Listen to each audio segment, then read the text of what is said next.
All right, good afternoon, everyone. My name is Mr. Kennedy, and I'm relaunching my channel where I'm going to be focusing on artificial intelligence and education. In this video this afternoon, I'm going to hit two key things that I think are important. First is my overall beliefs about AI in education, why it's so important, and the one thing that I think every teacher should stop doing when it comes to AI in their classroom. And then the other one is running down a couple lesson plan ideas that I've implemented this week to use more AI in my classroom in a responsible way that I think have worked out pretty well. So first, my overall philosophy about AI in the classroom. I tell everybody, if it had been up to me, if 10 years ago Sam Altman had stepped out of a time machine and said, hey, we're thinking about developing this product and then making it available to everyone, including children all around the country for free, I would have said that's a bad idea and you shouldn't do it. But they didn't do that. Instead, they just went ahead and did it without my advice. So I live in a world in which AI exists and in which all of my students can access it whenever they want. So I'm not going to try to wall it out of my classroom. I'm going to try to live my best in this world and design the best classroom I can around artificial intelligence and students' access to it. So the one thing that I wish teachers would stop doing, if I could communicate one thing to teachers, it's honestly to stop trying to use detection programs and other software to wall AI out of the classroom. The research all says that ultimately you're going to create more false positives than you will find students who are actually doing things. I honestly think you're just filtering for kids who aren't as good at cheating as other kids, right? Because any kid who really knows what they're doing or takes the time to look on the internet at all to talk to someone who knows what they're doing knows how to get around your AI detection software. And I really think that with AI detection software, all that you're doing is creating conflict between you and the students. It's creating a lot of stress and anxiety among teachers. Teachers are spending a lot of time being angry and just generating that stomach acid and grinding your teeth and fighting with kids instead of focusing on our work, which is educating. So you just got to let that go. You know what's probably going to happen? Some kids are going to get away with using AI on their assignments the same way they've been getting away with stuff from time to time for a long time.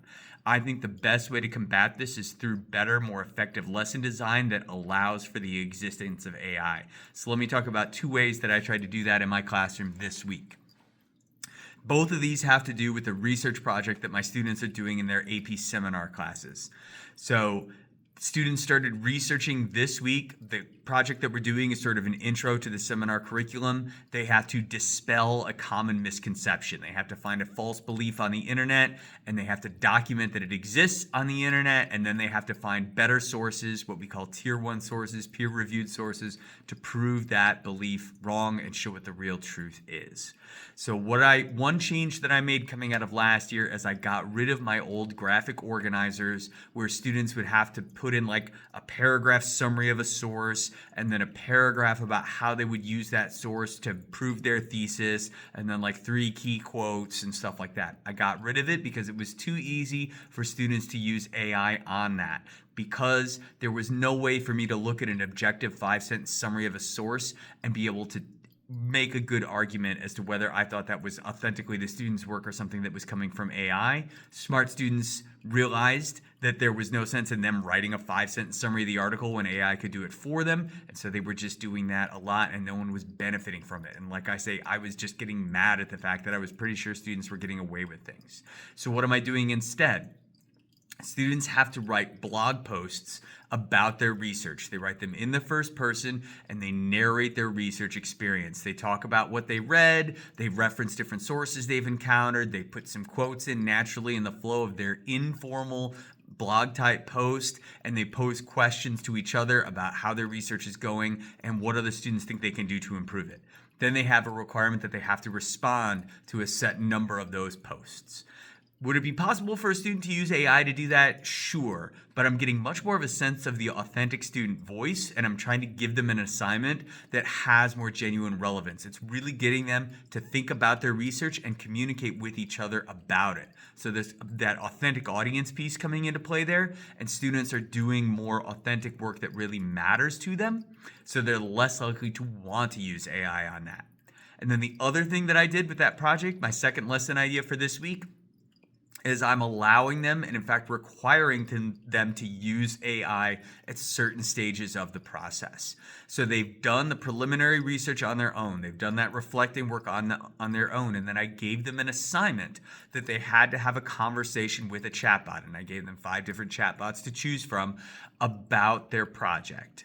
And I gave them a model where I did it about a hypothetical project. And I said, I copy and pasted, here's my exchanges with ChatGPT about this project. Now you go have a conversation with the AI about the project. And then when you're finished, you copy and paste it into a Word document and you highlight the most important things you learned in one color and you highlight things you think the AI got wrong or misunderstood in a different color.